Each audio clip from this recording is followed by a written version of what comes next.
I had this childhood friend. We grew up together basically. His family and my family were cool and close. So we reconnected and then we started talking. The vibes and connection were 100. He proposed marriage. I was happy, so I said yes.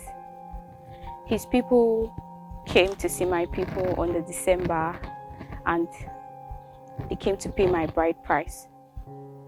While all these things happened, the pictures soon came online. It was on my Facebook, my Instagram, and soon after, my ex reached out to me.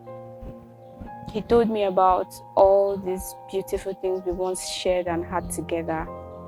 Mind you, I was still in love with him because it was barely 6 months before I reconnected with my childhood friend who soon to be would be my husband. So he told me about all the times we had together, all the beautiful moments we shared. I was moved. We kept going back and forth, and then I had to ask him what his intention was with me. It was then he told me about how he wants to marry me, about the future we would have together. And during one of these our conversations, he showed me a video of the ring. He intended to propose to me before we broke it off. So I called my dad, I called my people, I asked them to return my dowry, that I was no longer interested. It didn't go well in the house. I got advices, I got calls. It wasn't a good time. But my daddy, being how principled and who he is, it wasn't about the money or the shame. In as much as I was happy with the decisions I was taking, my dad was okay with it. So he promised to return the diary. He did return the diary, and it caused a bad blood between once close family. So I still continued talking with my ex. We communicated on phone. And it wasn't long after he proposed that I come to Abuja for a week, because then I stayed in Kano and I had a job with an NGO, a well-paying job, I should think, because it paid me over 150k a month. So it was fine. But my ex then lived in Abuja. So he invited me over for a weekend, and the weekend was very, very nice. It was over the moon. It cemented all the ideas I had in my head about two of us. So I went, I had fun. And after a week, I came back to Kano to my work. It wasn't long after he proposed I moved. But while I was in Abuja with him, he didn't bring up conversation about marrying me or propose to me while I was there. But I didn't push it because I didn't want to sound pushy or too forward. I came back to Kano State, and not long after he proposed I move to Abuja with him. I moved in with him because the plans of our future and marriage and everything he once had, and distance was going to be a barrier if I was going to stay in Kano State. So I sold up my apartment, I gave up my job, and I moved in with my ex. And it was until I got there he broke the news to me that he had recently lost his job and he was job hunting. So for the months that followed after, the upkeep, the feeding, and our well-being was solely my responsibility. I started taking in from my savings, and we were feeding off of it. Not too long down the month, his behavior changed.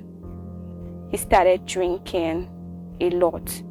He kept late nights and would always quarrel. And anytime we quarrel, he would threaten to hit me. I needed someone to talk to, so I started talking to a neighbor, because he lived in a compound, though an outskirts of Abuja, but it was fine with me as far as he was there.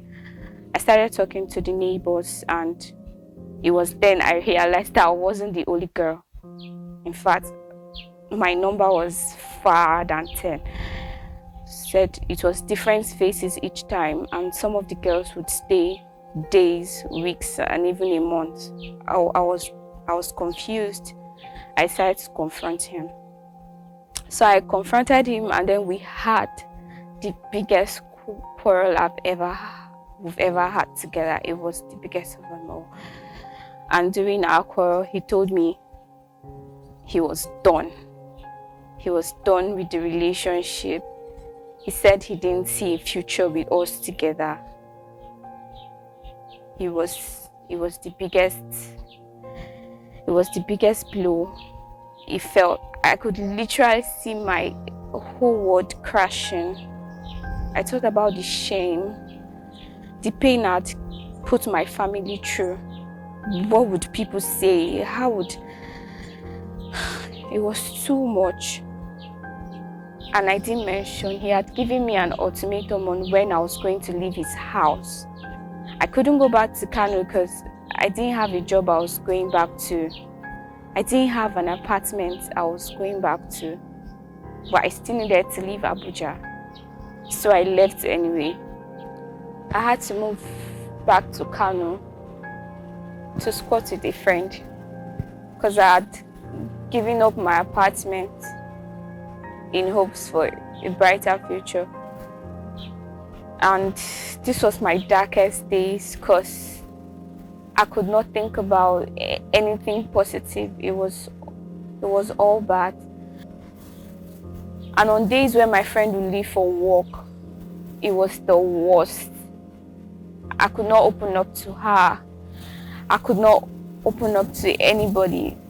It was just me, my demons, my thoughts. Like, how do I go from here? I didn't have age on my side anymore. I didn't have a job, a well-paying job that I once liked. I just had nothing.